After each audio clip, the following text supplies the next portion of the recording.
আসসালামু আলাইকুম গাইস। তো আবারও চলে আসলাম আপনাদের মাঝে সেলাই মেশিনের নতুন একটা সমস্যা নিয়ে। তো আমরা যারা বাড়িতে মেশিন চালাই, মা ও বোনেরা এবং দর্জি ভাইরা, অনেকের কিন্তু মেশিনে এই সমস্যাগুলো হয়। তো দেখেন, এই মেশিনের সমস্যা, চাকা ঘুরছে কিন্তু মেশিন চলছে না। তো আজকের ভিডিওতে আপনাদের শিখাবো যে কিভাবে এই সমস্যা আপনারা সম্পূর্ণ সমাধান করবেন। তো আমি চালাই মেশিন, দেখেন চাকা ঘুরছে কিন্তু মেশিন ঘুরছে না। তো সম্পূর্ণ ভিডিওটা দেখুন এবং এই সমস্যার সমাধান শিখে নিন।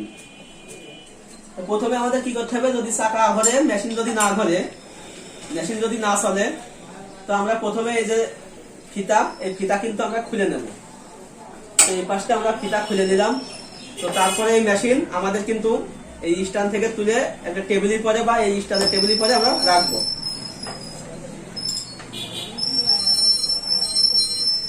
তো দেখেন, এটা আমি খুলে নিলাম।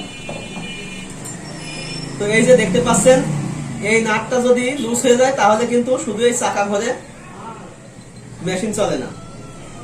তো এটা সমাধান করতে গেলে প্রথমে আমাদের এই যে ছোট একটা নাট আছে এখানে, এই নাটটা আমাদের স্ক্রুড্রাইভারের সাহায্যে খুলে নিতে হবে।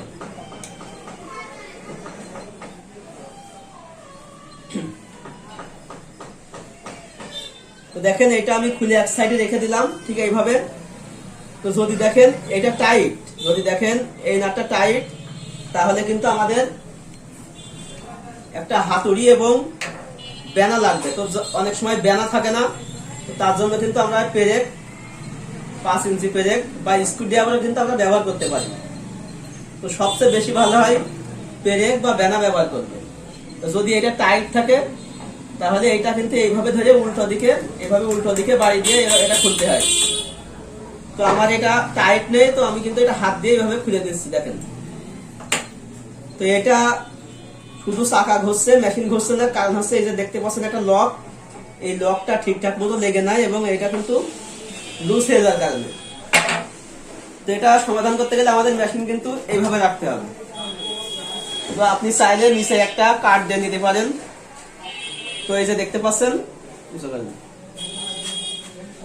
এই যে দেখতে পাচ্ছেন এখানে একটা লক আছে, এখানে যে ঘাট আছে, এই লকটা কিন্তু এই ঘাটের সাথে লেগে যাবে।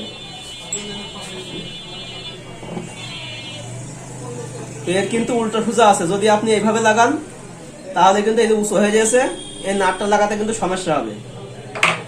তো এটা কিন্তু এইভাবে লাগবে, এই যে দেখতে পাচ্ছেন এই লক এইভাবে সমান হয়ে থাকবে। তো তারপরে এই যে স্টাম্প মোশন বা চাকা, এটা এইভাবে দিয়ে সুন্দর করে সোজাভাবে আমাদের পেঁচ দিতে হবে। এই যে এইভাবে দিয়ে পেঁচ দিতে হবে। তো দেখেন, এখন কিন্তু আমাদের মেশিনও ঘুরছে এবং চাকাও ঘুরছে একই সাথে। তো এটা কিন্তু আমাদের এখনো সমাধান হয়নি, কিন্তু আবার লুজ হয়ে যাবে। তো আমরা কি করব, 5 ইঞ্চি পেরেক বা বেনা দিয়ে এটা কিন্তু চাকা এইভাবে ধরে সোজাভাবে আস্তে আস্তে বাড়ি দিয়ে আমরা এটা টাইট করে দেব। টাইট করে দেওয়ার পরে আমরা যে একটা নাট খুলছিলাম এখান থেকে, এই নাটটা কিন্তু লক হয়ে থাকে, এই নাটটা আমাদের অবশ্যই লাগিয়ে দেব।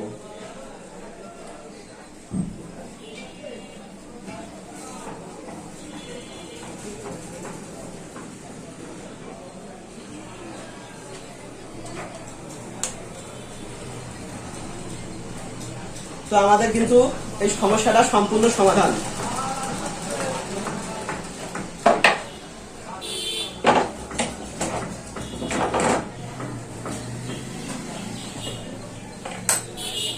তো ভিউয়ার্স, সেলাই মেশিনের সব রকমের সমস্যার সমাধান করতে আমাদের চ্যানেলটা সাবস্ক্রাইব করে পাশে থাকা বেল আইকন অন করে রাখতে পারেন।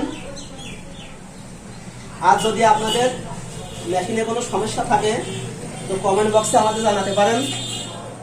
অবশ্যই আমরা আপনাদের সমস্যা যে ধরনের সেই ধরনের ভিডিও দেব। দেখেন, আমাদের মেশিন কিন্তু এখন চাকাও ঘুরছে, মেশিনও ঘুরছে। তো আজ এই পর্যন্তই, ভালো থাকবেন সবাই, আল্লাহ হাফেজ।